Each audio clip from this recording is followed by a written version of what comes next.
हरिओम। ओम नमः शिवाय। आज हम सुनेंगे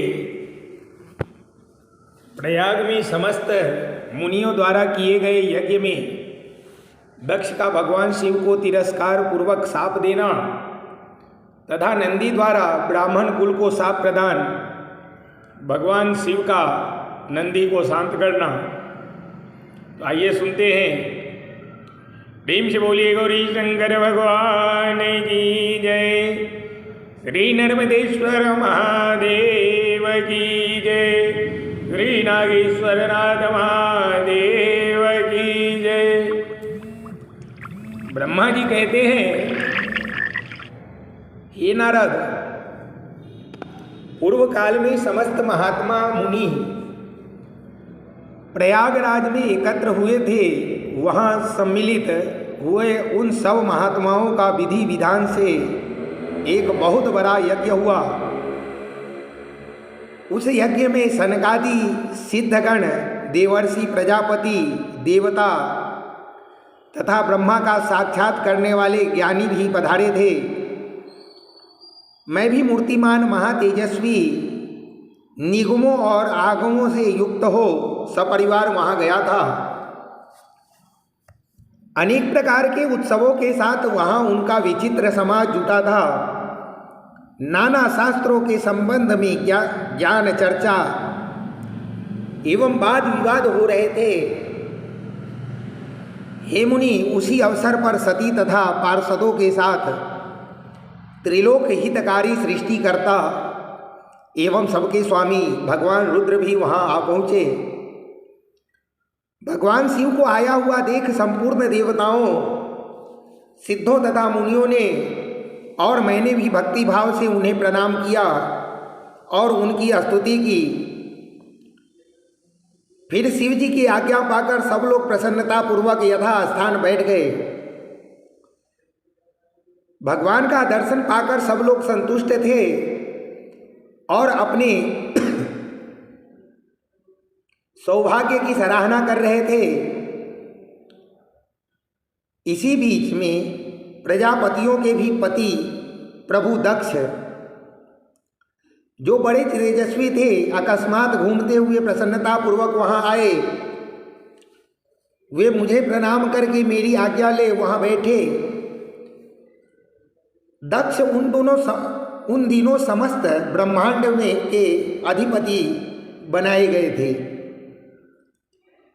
अतएव सबके द्वारा सम्मानित थे, परंतु अपने इस गौरवपूर्ण पद को लेकर उनके मन में बड़ा अहंकार था।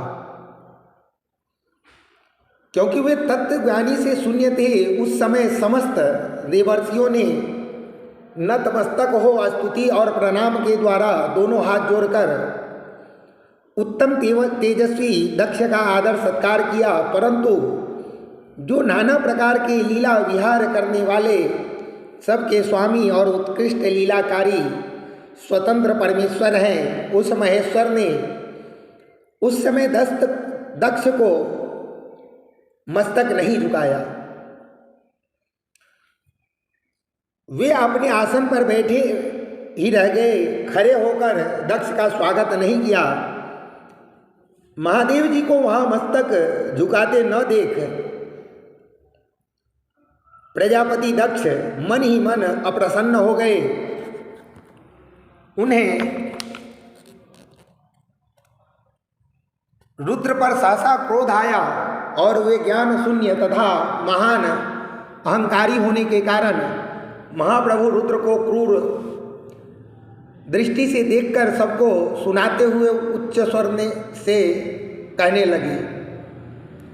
दक्ष ने कहा, ये सब देवता, असुर, श्रेष्ठ ब्राह्मण तथा ऋषि मुझे विशेष रूप से मस्तक झुकाते हैं, परंतु वह जो प्रेतों और पिशाचों से घिरा हुआ महामनस्वी बनकर बैठा है, वह दुष्ट मनुष्य के समान क्यों मुझे प्रणाम नहीं करता। श्मशान में निवास करने वाला यह निर्लज्ज जो मुझे इस समय प्रणाम नहीं करता, इसका क्या कारण है?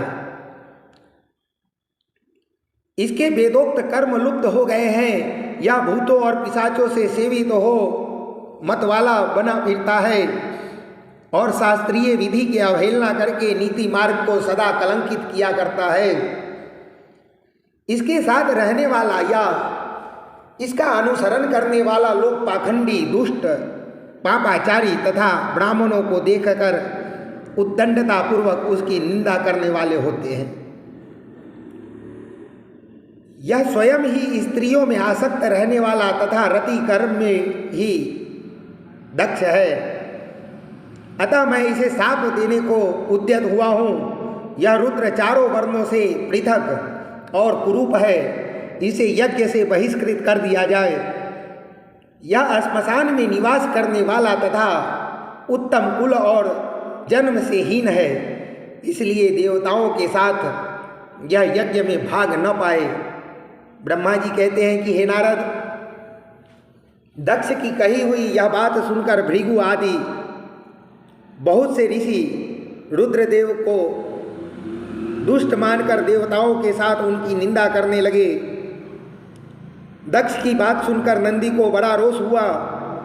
उनके नेत्र चंचल हो उठे और वे दक्ष को शाप देने के विचार से तुरंत इस प्रकार बोले।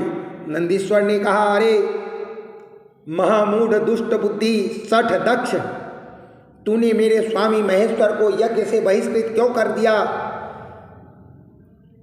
जिनके स्मरण मात्र से यज्ञ सफल और तीर्थ पवित्र हो जाता है, उन्हीं महादेव को तूने शाप कैसे दे दिया?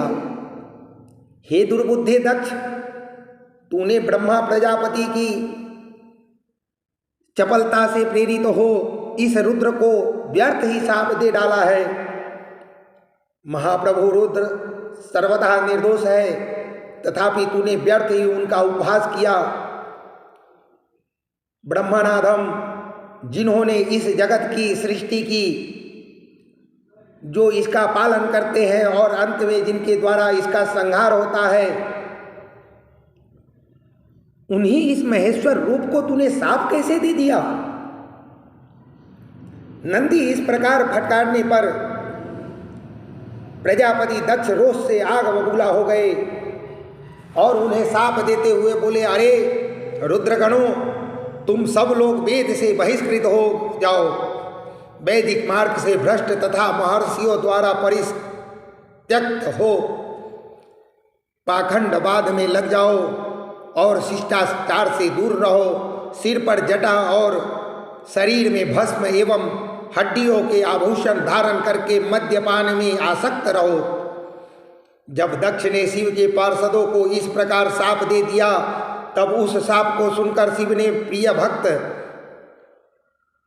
नंदी अत्यंत रोष के वशीभूत हो गए। शिलाद पुत्र नंदी भगवान शिव के प्रिय पार्षद और तेजस्वी हैं। वे गर्भ से भरे हुए महादुष्ट दक्ष को तत्काल इस प्रकार उत्तर देने लगे। नंदीश्वर ने बोले, अरे सठ दुर्बुद्धि दक्ष, तूने शिव के तत्व का बिल्कुल ज्ञान नहीं है, अतः तूने शिव के पार्षदों को व्यर्थ ही शाप दिया है। अहंकारी दक्ष, जिनके चित्त में दुष्टता भरी है, उन भृगु आदि भी ब्राह्मण तत्व के अभिमान में आकर महाप्रभु महेश्वर का उपहास किया है।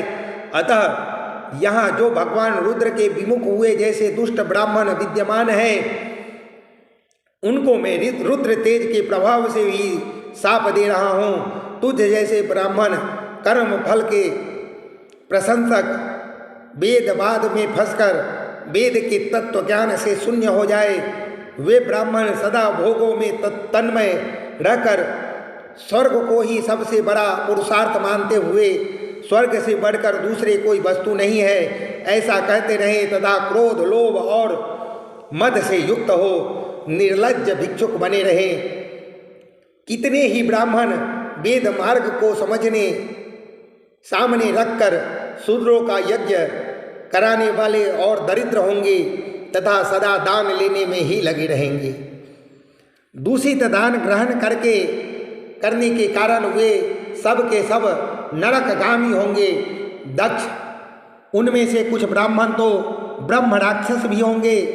जो परमेश्वर शिव को सामान्य देवता समझकर उनसे द्रोह करता है, वह दुष्ट बुद्धि वाला प्रजापति दक्ष तत्व ज्ञान से विमुख हो जाए।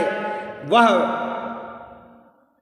विषय सुख की इच्छा से कामना रूपी कपट से युक्त धर्म वाली गृहस्थाश्रम में आसक्त रहकर कर्मकांड का तथा कर्म फल की प्रशंसा करने वाले सनातन वेदवाद का ही विस्तार करता रहे। इसका आनंददायी सुख नष्ट हो जाए, यह आत्मज्ञान को भूलकर पशु के समान हो जाए तथा यह दक्ष कर्म भ्रष्ट हो शीघ्र ही बकरे के मुख से युक्त हो जाए। इस प्रकार कुपित हुए नंदी ने जब ब्राह्मणों को और दक्ष ने महादेव को शाप दिया, तब वहाँ महान हाहाकार मच गया। नारद, मैं वेदों का प्रतिपादक होने के कारण शिव तत्व को जानता हूँ, इसलिए दक्ष का यह शाप सुनकर मैंने बारंबार उनकी तथा भृगु आदि ब्राह्मणों की भी निंदा की। सदाशिव महादेव जी भी नंदी की यह बात सुनकर हंसते हुए से मधुर वाणी में बोले, अरे वे नंदी को समझाने लगे। सदाशिव कहते हैं, हे नंदी, मेरी बात सुनो, तुम तो परम ज्ञानी हो, तुम्हें क्रोध नहीं करना चाहिए। तुम्हें भ्रम से यह समझकर ही मुझे शाप दिया गया, व्यर्थ ही ब्राह्मण कुल को शाप दे डाला। वास्तव में मुझे किसी का शाप छू नहीं सकता, अतः तुम्हें उत्तेजित नहीं होना चाहिए था। वेद मंत्राक्षरमय और सुक्तमय है, इससे प्रत्येक सुक्त में समस्त देहधारियों के आत्मा परमात्मा प्रतिष्ठित है। अतः उन मंत्रों के ज्ञाता नित्य आत्मवेत्ता है, इसलिए तुम रोषवश उन्हें शाप न दो। किसी की बुद्धि कितनी ही दूषित क्यों न हो, वह कभी वेदों को शाप नहीं दे सकता। इस समय मुझे शाप नहीं मिला है, इस बात को तुम्हें ठीक ठीक समझना चाहिए। हे महामते, तुम सनकादि सिद्धों को भी तत्व ज्ञान का उपदेश देने वाले हो, अतः शांत हो जाओ। मैं ही यज्ञ हूँ, मैं ही यज्ञ कर्म हूँ, यज्ञ के अंगभूत समस्त उपकरण भी मैं ही हूँ, यज्ञ की आत्मा मैं ही हूँ, यज्ञ परायण यजमान भी मैं ही हूँ और यज्ञ से बहिष्कृत भी मैं ही हूँ। या कौन, तुम कौन और ये कौन? वास्तव में सब मैं ही हूँ। तुम अपनी बुद्धि से इस बात का विचार करो। तुमने ब्राह्मणों को व्यर्थ ही शाप दिया है। हे महामते नंदिन, तुम तत्व ज्ञान के द्वारा प्रपंच रचना का बाध करके आत्मनिष्ठ ज्ञानी एवं क्रोध आदि से शून्य हो जाओ। तब ब्रह्मा जी कहते हैं कि हे नारद, भगवान शंभु के इस प्रकार समझाने पर नंदिकेश्वर विवेक परायण हो क्रोध रहित एवं शांत हो गए। भगवान शिव भी अपने प्राण प्रिय पार्षद नंदी को शीघ्र ही तत्व का बोध कराकर प्रमथ गणों के साथ वहां से प्रसन्नतापूर्वक अपने स्थान को चल दिए। इधर रोष वेश में युक्त दक्ष भी ब्राह्मणों से घिरे हुए अपने स्थान को लौट गए, परंतु उनका चित्त शिवद्रोह से ही तत्पर था। उस समय रुद्र को शाप दिए जाने की घटना स्मरण करके दक्ष सदा महान रोष से भरे रहते थे। उनकी बुद्धि पर मूढ़ता छा गई थी। वे शिव के प्रति श्रद्धा को त्याग कर शिव पूजकों की निंदा करने लगे। तात नारद, इस प्रकार परमात्मा शंभु के इस दुर्व्यवहार के कारण दक्ष ने अपनी जिस दुष्ट बुद्धि का परिचय दिया था वह मैंने तुम्हें बता दिया। अब तुम उनकी पराकाष्ठा को पहुंची हुई दुर्बुद्धि का वृतांत बता रहा हूं। दक्ष के द्वारा महान यज्ञ का आयोजन उसमें ब्रह्मा विष्णु देवताओं और ऋषियों का आगमन, दक्ष द्वारा सबका सत्कार, यज्ञ का आरंभ, दधीचि द्वारा भगवान शिव को बुलाने का अनुरोध और दक्ष के विरोध करने पर शिव भक्तों का वहाँ से निकलना। तब ब्रह्मा जी कहते हैं कि हे नारद, एक समय उस यज्ञ की दीक्षा लेकर उन्होंने उस समय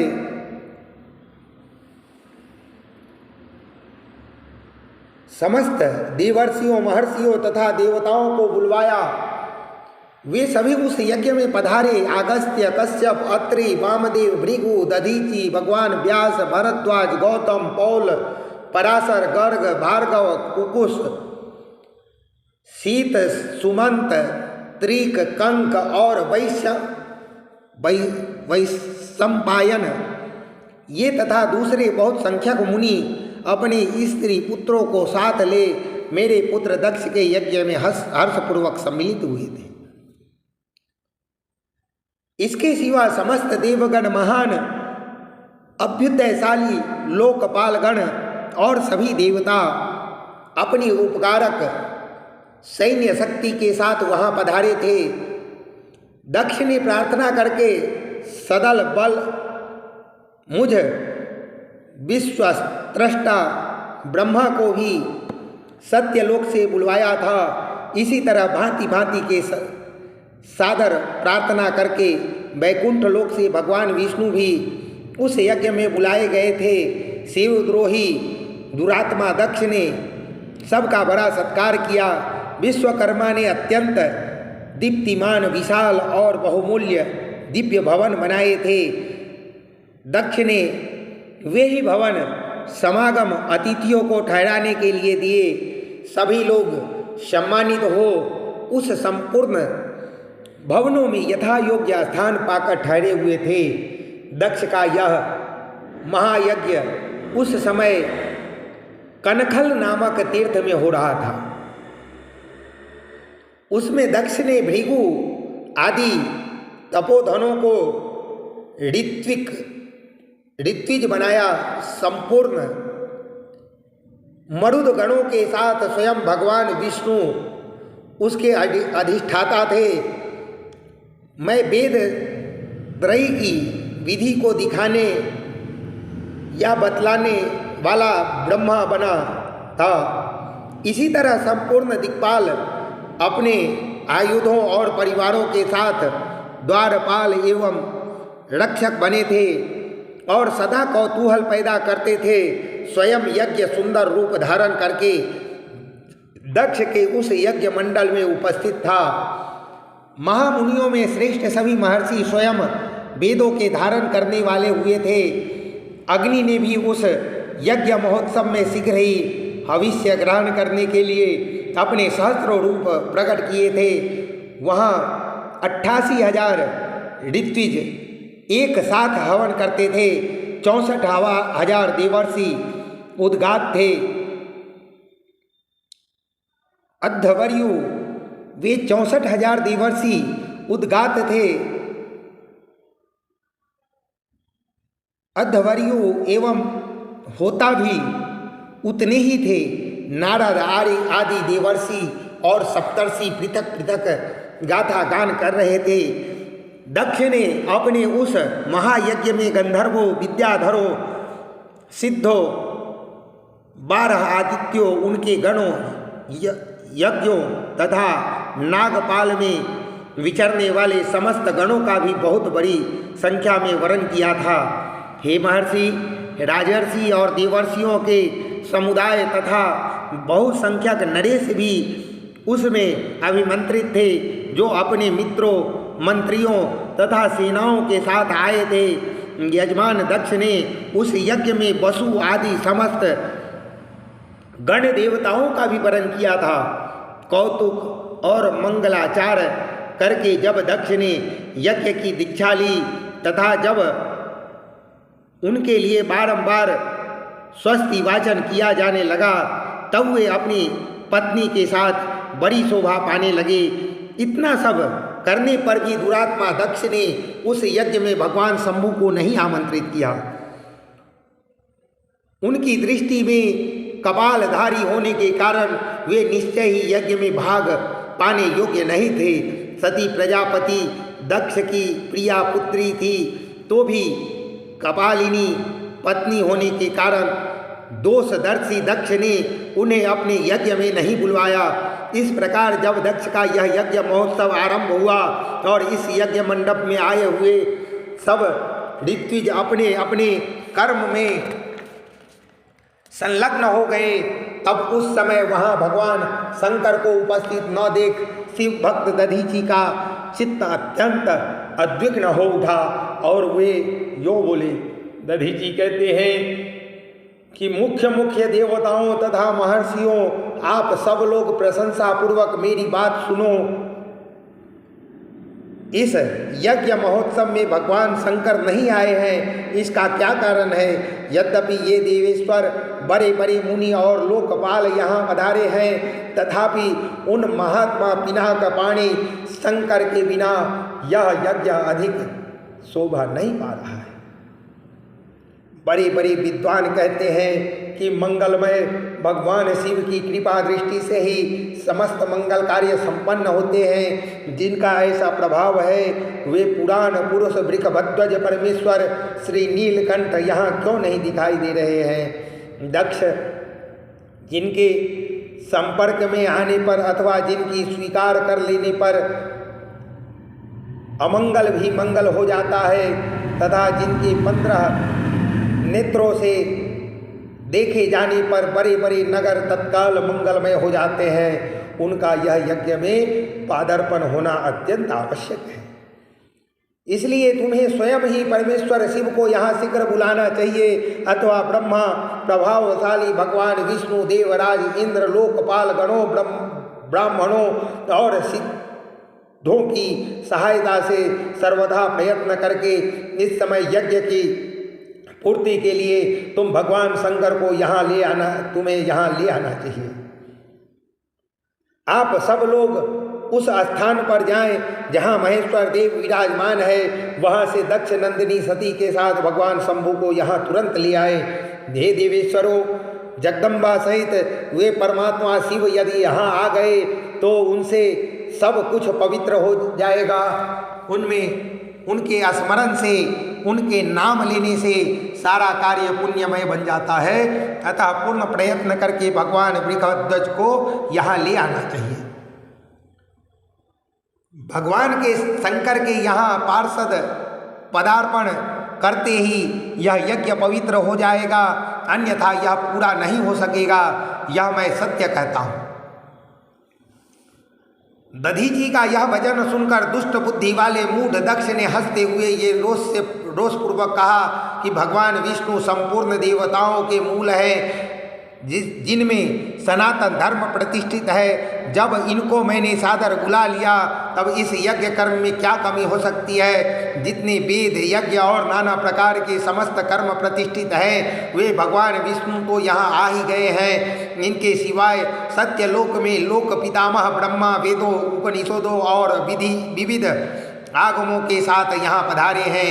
हे देवगणों के साथ स्वयं देवराज इंद्र भी शुभागमन हुआ है, तथा आप जैसे निष्पाप महर्षि भी यहाँ आ गए हैं। जो महर्षि यज्ञ में सम्मिलित होने के योग्य, शांत और सुपात्र है, वेद और वेदार्थ के तत्व को जानने वाले हैं और दृढ़तापूर्वक व्रत का पालन करते हैं, वे सब और स्वयं आप भी जब यहाँ पदार्पण कर चुके हैं, तब हमें यहाँ रुद्र से क्या प्रयोजन है? हे विप्रवर, मैंने ब्रह्मा जी के कहने से ही अपनी कन्या रुद्र को ब्याह दी थी। वैसे मैं जानता हूँ हर कुलीन नहीं है, उसके न माता है न पिता है, वे भूतों प्रेतों से और पिशाचों के स्वामी हैं, अकेले रहते हैं। उनका अतिक्रमण करना दूसरे के लिए अत्यंत कठिन है। वे आत्म प्रशंसक, मूढ़, जड़, मौनी और ईर्ष्यालु है, इस यज्ञ कर्म में बुलाने जाने योग्य नहीं है, इसलिए मैंने उनको यहाँ नहीं बुलाया है। अतः दधीचि जी, आपको फिर कभी ऐसी बात नहीं कहनी चाहिए। मेरी प्रार्थना है कि आप सब लोग मिलकर मेरे इस महान यज्ञ को सफल बनाएं। दक्ष की यह बात सुनकर दधीचि ने समस्त देवताओं और मुनियों के सुनते हुए यह सार गर्भित बात नहीं। दधीचि कहते हैं कि हे दक्ष, उस भगवान शिव के बिना यह यज्ञ अयज्ञ हो गया।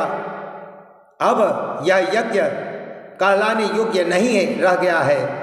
विशेषतः इस यज्ञ में तुम्हारा विनाश हो जाएगा। ऐसा कहकर दधीचि दक्ष की यज्ञ से अकेले ही निकल पड़े और तुरंत अपने आश्रम को चल दिए। तदंतर जो मुख्य शिव भक्त तथा शिव के मत का अनुसरण करने वाले थे, वे भी दक्ष को वैसा ही शाप देकर तुरंत वहां से निकले और अपने आश्रम को चले गए।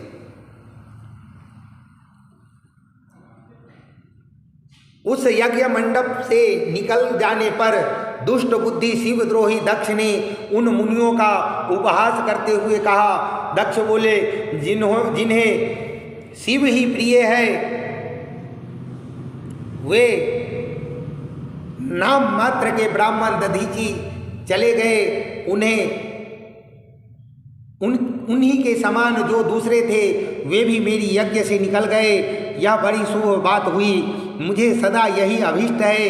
हे देवेश, देवताओं और मुनियों, मैं सत्य कहता हूँ, जिनके चित्त की विचार शक्ति नष्ट हो गई है, जो मंद बुद्धि है और मिथ्यावाद में लगे हुए हैं, ऐसे वेद बहिष्कृत दुराचारी लोगों को यज्ञ में त्याग ही देना चाहिए।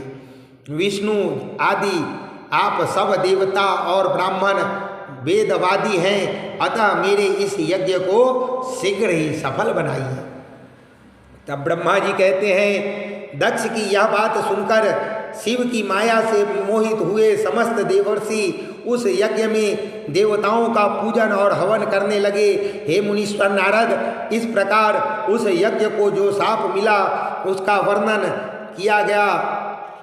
अब यज्ञ के विध्वंस की घटनाओं को बताया जाता है। आदर पूर्वक उसे आप लोग सुनिए। तो ब्रह्मा जी कहते हैं, जब देवर्षिगण बड़े उत्साह और हर्ष के साथ दक्ष के यज्ञ में जा रहे थे, उसी समय दक्ष कन्या देवी सती गंधमादन पर्वत पर चंदोवे से युक्त धारा गृह में सखियों से घिरी हुई भांति भांति की उत्तम क्रीडाएं कर रही थी। प्रसन्नतापूर्वक क्रीड़ा में लगी हुई देवी सती ने उस समय रोहिणी के साथ दक्ष यज्ञ में जाते हुए चंद्रमा को देखा। देखकर वे अपनी हितकारिणी प्राण प्यारी श्रेष्ठ सखी विजया से बोली, मेरी सखियों में श्रेष्ठ प्राण प्रिय विजय, जल्दी जाकर पूछ तो आ, ये चंद्रदेव रोहिणी के साथ कहाँ जा रहे हैं। सती के इस प्रकार आज्ञा देने पर विजया तुरंत उनके पास गई और उनसे यथोचित शिष्टाचार के साथ पूछा, चंद्रदेव आप कहाँ जा रहे हैं। विजया का यह प्रश्न सुनकर चंद्रदेव ने अपनी यात्रा का उद्देश्य आदरपूर्वक बताया। दक्ष के यहाँ होने वाले यज्ञ उत्सव आदि का सारा वृत्तांत कहा। वह सब सुनकर विजया बड़ी उतावली के साथ देवी के पास आई और चंद्रमा ने जो कुछ कहा था वह सब उनसे कह सुनाया। उसे सुनकर कालिका सती देवी को बड़ा विस्मय हुआ।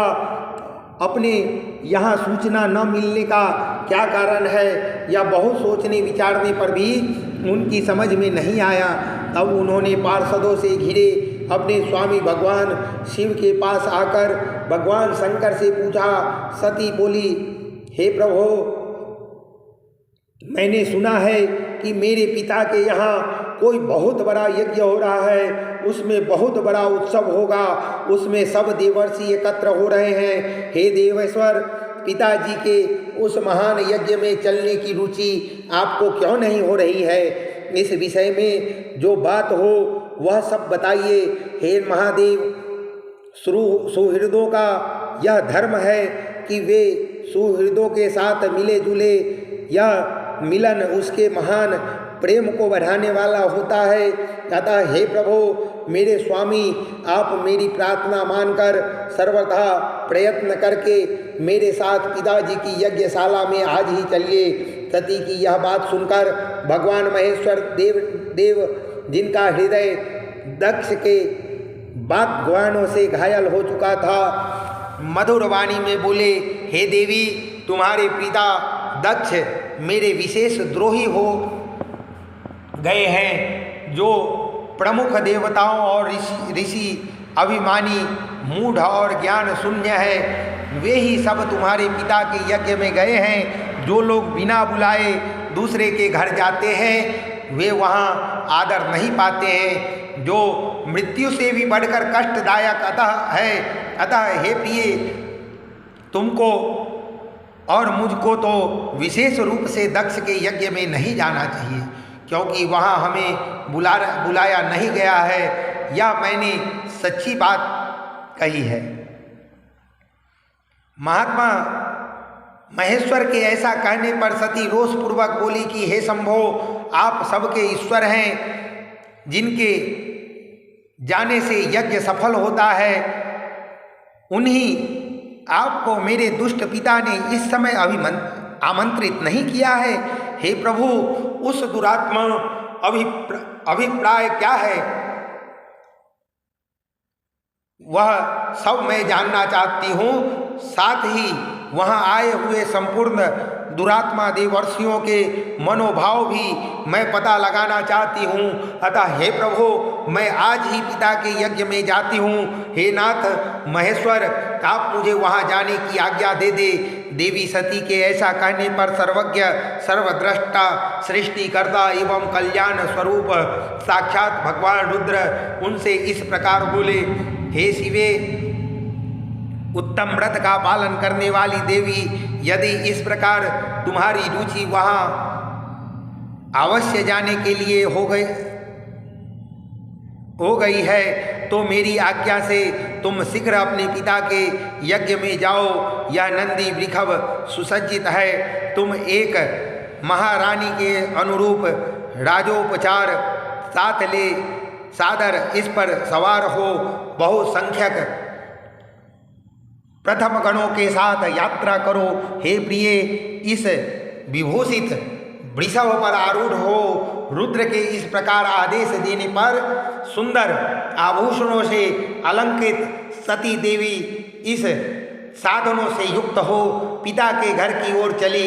हे परमात्मा, शिव ने उन्हें सुंदर वस्त्र, आभूषण तथा परम उज्ज्वल छत्र, चामर आदि महाराजोचित उपचार दिए।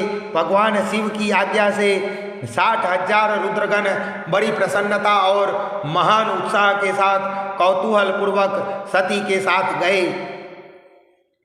उस समय वहां यज्ञ के लिए यात्रा करते समय सब और महान उत्सव होने लगा। महादेव जी के गणों ने शिव प्रिया सती के लिए बड़ा भारी उत्सव रचाया।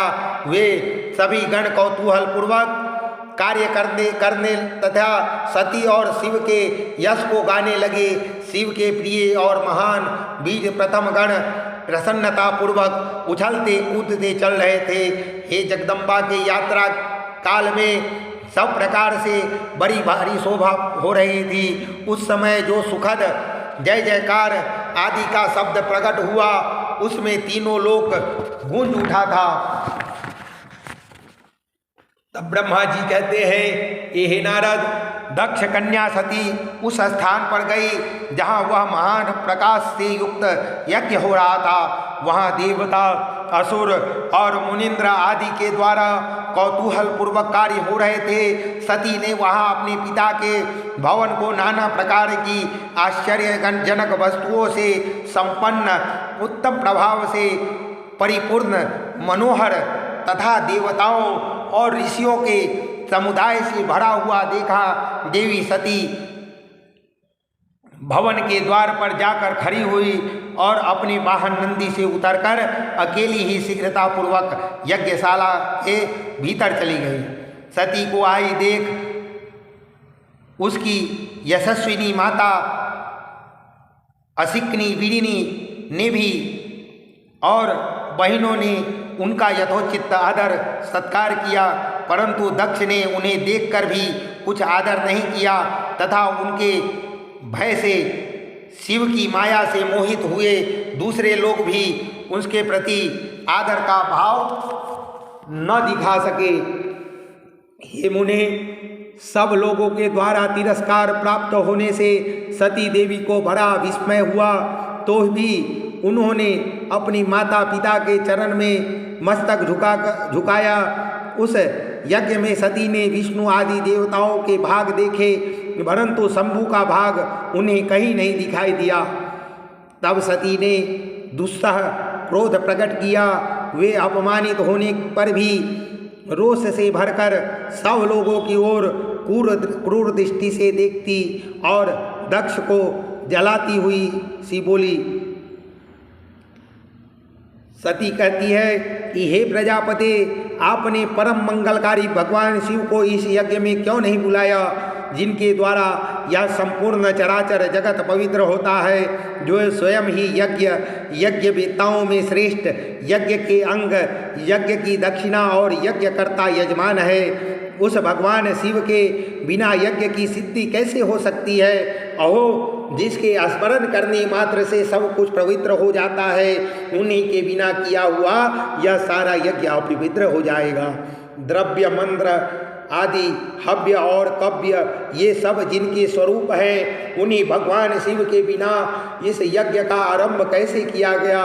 क्या आपने भगवान शिव को सामान्य देवता समझकर उनका अनादर किया है? आज आपकी बुद्धि भ्रष्ट हो गई है, इसलिए आप पिता होकर भी मुझे अधम जच रहे हैं। अरे, ये विष्णु और ब्रह्मा आदि देवता तथा मुनि अपने प्रभु भगवान शिव के आए बिना इस यज्ञ में कैसे चले आए? ऐसा कहने के बाद शिव स्वरूपा परमेश्वरी सती ने भगवान विष्णु, ब्रह्मा, इंद्र आदि सब देवताओं को तथा समस्त ऋषियों को बड़े कड़वे शब्द में फटकारा। ब्रह्मा जी कहते हैं कि हे नारद, इस प्रकार क्रोध में भरी हुई जगदम्बा सती ने वहाँ व्यथित हृदय से अनेक प्रकार की बातें कही। श्री विष्णु आदि समस्त देवता और मुनि जो वहाँ उपस्थित थे सती की बात सुनकर चुप रह गए। अपनी पुत्री के वैसे वचन सुनकर कुपित हुए दक्ष ने सती की ओर क्रूर दृष्टि से देखा और इस प्रकार कहा। दक्ष बोले, हे भद्रे, तुम्हारे बहुत कहने से क्या लाभ? इस समय यहाँ तुम्हारा कोई काम नहीं है, तुम जाओ या ठहरो, यह तुम्हारी इच्छा पर निर्भर है। तुम यहाँ आई ही क्यों? समस्त विद्वान जानते हैं कि तुम्हारे पति शिव अमंगल रूप हैं, वे कुलीन भी नहीं हैं, वेद से बहिष्कृत हैं और भूतों प्रेतों तथा पिशाचों के स्वामी हैं। वे बहुत ही कुवेश धारण किए रहते हैं, इसलिए रुद्र को इस यज्ञ के लिए नहीं बुलाया गया है। बेटी, मैं रुद्र को अच्छी तरह जानता हूँ, अतः जानबूझकर ही मैंने देवर्षियों के सभा में उनको आमंत्रित नहीं किया है। रुद्र को शास्त्र के अर्थ का ज्ञान नहीं है, वे उद्दंड और दुरात्मा हैं और मुझ मूढ़ पापी ने ब्रह्मा जी के कहने से उनके साथ तुम्हारा विवाह कर दिया था। अतः शुचि स्मिते, तुम क्रोध छोड़कर स्वस्थ शांत हो जाओ। इस यज्ञ में तुम आ ही गई हो तो स्वयं अपना भाग ग्रहण करो। दक्ष के ऐसा कहने पर उनकी त्रिभुवन पूजिता पुत्री सती ने शिव की निंदा करने वाले अपने पति की ओर जब दृष्टिपात किया तब उनका रोष और भी बढ़ गया। वे मन ही मन सोचने लगी कि अब मैं शंकर जी के पास कैसे जाऊंगी।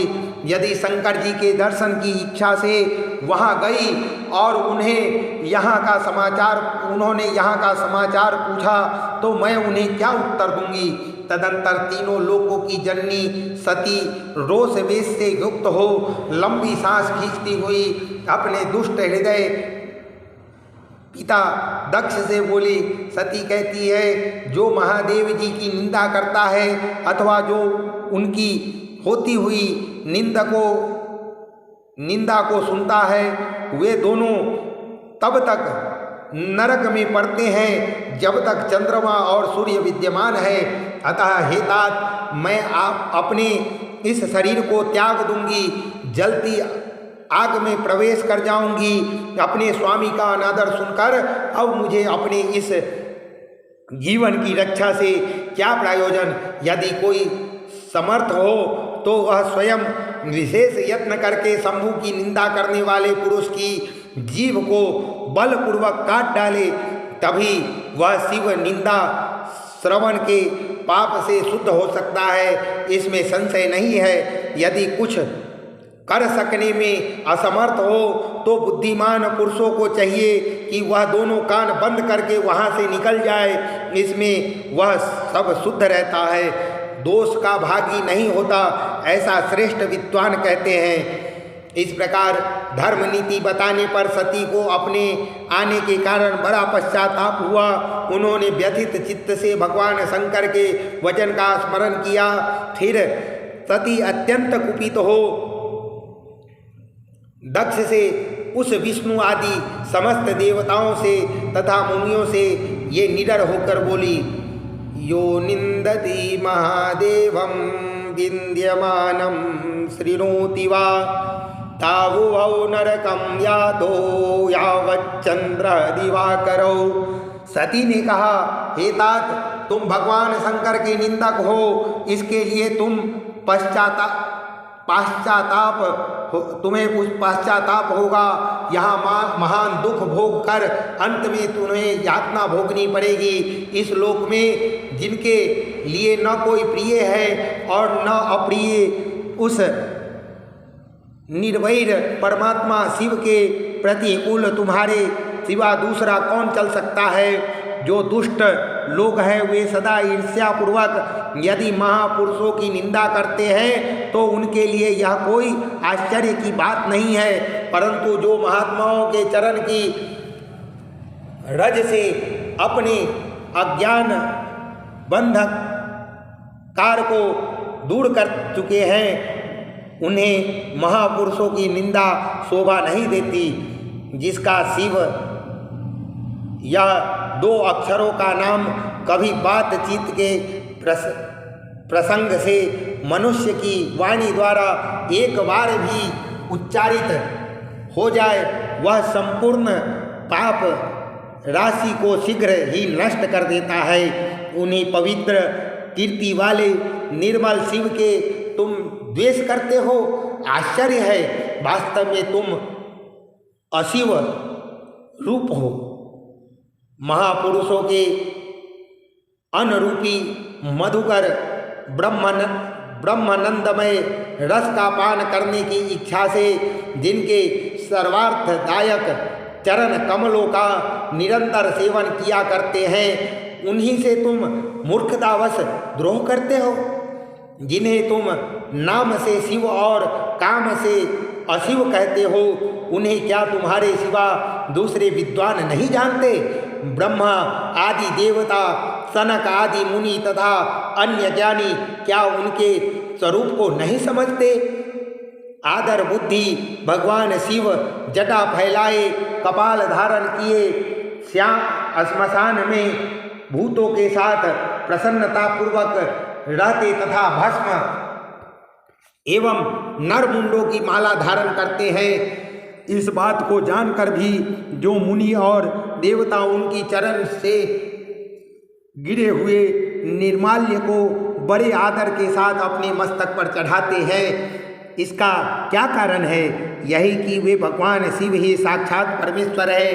प्रवृत्ति यज्ञ यज्ञादि और निवृत्ति सम दम आदि दो प्रकार के कर्म बताए गए हैं। मनीषी पुरुषों को उनका विचार करना चाहिए। वेद में विवेचन पूर्वक उनके रागी और विरागी दो प्रकार के अलग अलग अधिकारी बताए गए हैं। परस्पर विरोधी होने के कारण उक्त दोनों प्रकार के कर्मों का एक साथ एक ही कर्ता के द्वारा आचरण नहीं किया जा सकता। भगवान शंकर तो पर ब्रह्म परमात्मा है, उनमें इन दोनों ही प्रकार के कर्मों का प्रवेश नहीं है। उन्हें कोई कर्म प्राप्त नहीं होता। उन्हें किसी भी प्रकार के कर्म करने की आवश्यकता नहीं है। पिताजी, हमारा ऐश्वर्य अव्यक्त है, उसका कोई लक्षण व्यक्त नहीं है।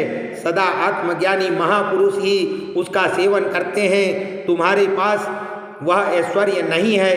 यज्ञशाला में रहकर वहाँ के अन्न से तृप्त होने वाले कर्मठ लोगों को जो भी भोग प्राप्त होता है उसे वह ऐश्वर्य बहुत दूर है। जो महापुरुषों की निंदा करने वाला और दुष्ट है उसके जन्म को धिक्कार है।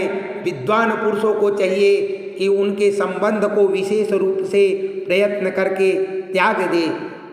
जिस समय भगवान शिव तुम्हारे साथ मेरा संबंध दिखलाते हुए मुझे दाक्षायणी कहकर पुकारेंगे, उस समय मेरा मन सहसा अत्यंत दुखी हो जाएगा।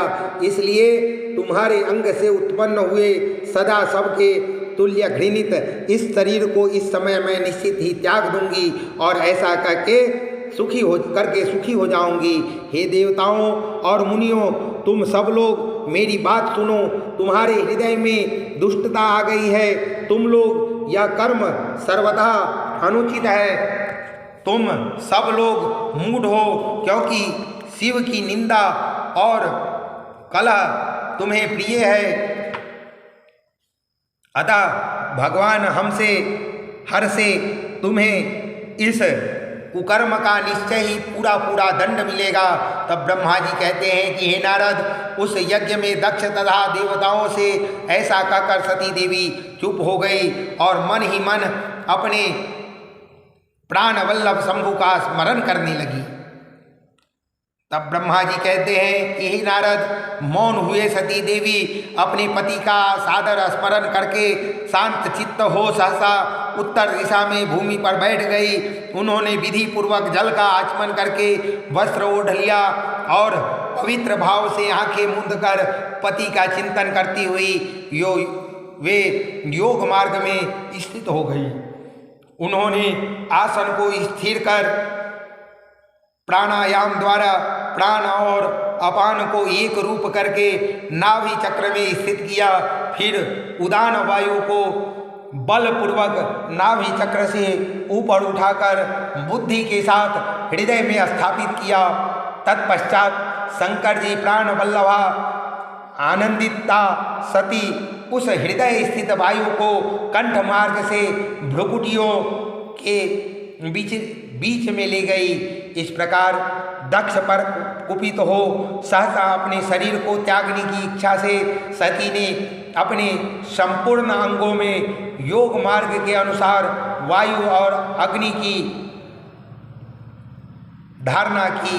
तदंतर अपने पति के चरणारविंद का चिंतन करती हुई सती ने अन्य सब वस्तुओं का ध्यान भुला दिया। उनका चित्त योग मार्ग में स्थित हो गया था, इसलिए वहाँ उन्हें पति के चरण के अतिरिक्त और कुछ नहीं दिखाई दिया। मुनिश्रेष्ठ, सती का निष्पाप शरीर तत्काल गिरा और उनकी इच्छा से के अनुसार योगाग्नि से जलकर उसी क्षण भस्म हो गया। उस समय वहाँ आए हुए देवता आदि ने यह जब घटना देखी तब वे बड़े जोर से हाहाकार करने लगे। उनका वह महान अभ्युत विचित्र एवं भयंकर हाहाकार आकाश में और पृथ्वी तल पर सब ओर फैल गया। लोग कह रहे थे कि हाय, महान देवता भगवान शंकर की परम प्रेयसी सती देवी ने किसी दुष्ट के दुर्व्यवहार से कुपित हो अपने प्राण त्याग दिए। अहो ब्रह्मा जी के पुत्र, इस दक्ष की बड़ी भारी दुष्टता तो देखो। सारा चराचर जगत जिसकी संतान है उन्हीं की पुत्री मनस्विनी सती देवी, जो सदा ही मान पाने के योग्य थी, उनके द्वारा ऐसी निरादृष्ट हुई कि प्राण से ही हाथ धो बैठी। भगवान भद्वज की प्रिया सती सदा सभी सत्य पुरुषों के द्वारा निरंतर सम्मान पाने की अधिकारिणी थी। वास्तव में उनका हृदय बड़ा ही असहिष्णु है। हे प्रजापति दक्ष, ब्राह्मण द्रोही है, इसलिए सारा संसार में उसे महान अपयश प्राप्त होगा। उसकी अपनी ही पुत्री उसी के अपराध से जब प्राण त्याग करने को उद्यत हो गई, तब भी उस महानरक भोगी शंकर द्रोही ने उसे रोका तक नहीं। जिस समय सब लोग ऐसा कह रहे थे, उसी समय शिव जी के पार्षद सती का यह अद्भुत प्राण त्याग देख तुरंत ही क्रोधपूर्वक अस्त्र शस्त्र ले दक्ष को मारने के लिए उठ खड़े हुए। यज्ञ मंडप के द्वार पर खड़े हुए वे भगवान शंकर के समस्त 60,000 पार्षद, जो बड़े भारी बलवान थे, अत्यंत रोष से भर गए और हमें धिक्कार है ऐसा कहते हुए भगवान शंकर के गणों ने वे सभी वीर यूथपति बारंबार उच्चारण से हाहाकार करने लगे। हे देवर्षि, कितने ही पार्षदों तो वहाँ शोक से ऐसे व्याकुल हो गए कि वे अत्यंत तीखे प्राण नाशक शस्त्रों द्वारा अपने ही मस्तक और मुख आदि अंगों पर आघात करने लगे। इस प्रकार 20,000 पार्षद उस समय दक्ष कन्या सती के साथ ही नष्ट हो गए। वह एक अद्भुत सी बात हुई। नष्ट होने से बचे हुए महात्मा शंकर के वे प्रमथगण क्रोध युक्त दक्ष को मारने के लिए हथियार लिए उठ खड़े हुए। हे मुने, इस आक्रमणकारी पार्षदों का वेग देखकर भगवान भृगु ने यज्ञ में विध्वंस डालने वालों का नाश करने के लिए नियत अपहता असुरा रक्षांसी वेदीपदः इस यजुर्मंत्र से यज्ञ नाग्नि से आहुति दी। भृगु के आहुति देते ही यज्ञ कुंड से ऋषि नामक सहस्रों महान देवता, जो बड़े प्रबल वीर थे, वहाँ प्रकट हो गए। हे मुनीश्वर, उन सब के हाथ में जलती हुई लकड़ियाँ थी। उनके साथ प्रमथ गणों का अत्यंत विकट युद्ध हुआ, जो सुनने वालों के भी रोंगटे खड़े कर देने वाला था। उस ब्रह्मतेज से संपन्न महावीर रिभुओं की सब ओर से ऐसी मार पड़ी, जिसकी प्रमथगण बिना अधिक प्रयास के ही भाग खड़े हुए। इस प्रकार उन देवताओं ने सब शिवगणों को तुरंत मार भगाया। यह अद्भुत सी घटना भगवान शिव की महाशक्तिमयी इच्छा से ही हुई। वह सब देखकर ऋषि इंद्रादि देवता, मरुदगण, विश्वदेव, अश्विनी कुमार और लोकपाल चुप ही रहे। कोई सब ओर से आकर वहाँ भगवान विष्णु से प्रार्थना करते थे कि किसी तरह विघ्न टल जाए। वे अद्विघ्न हो बारंबार विघ्न निवारण के लिए आपस में सलाह करने लगे। प्रमथ गणों के नाश होने और भगाए जाने से जो भावी परिणाम होने वाला था, उसका भली भांति विचार करके उत्तम बुद्धि वाले श्री विष्णु आदि देवता अत्यंत उद्विग्न हो उठे थे। हे मुने, इस प्रकार दुरात्मा शंकर द्रोही ब्रह्मबंधो दक्ष के यज्ञ में उस समय बड़ा भारी विघ्न उपस्थित हो गया। तो प्रेम से बोलिए शंकर भगवान की जय। गौरी शंकर भगवान की जय। नमः पार्वती पदे हर हर महादेव।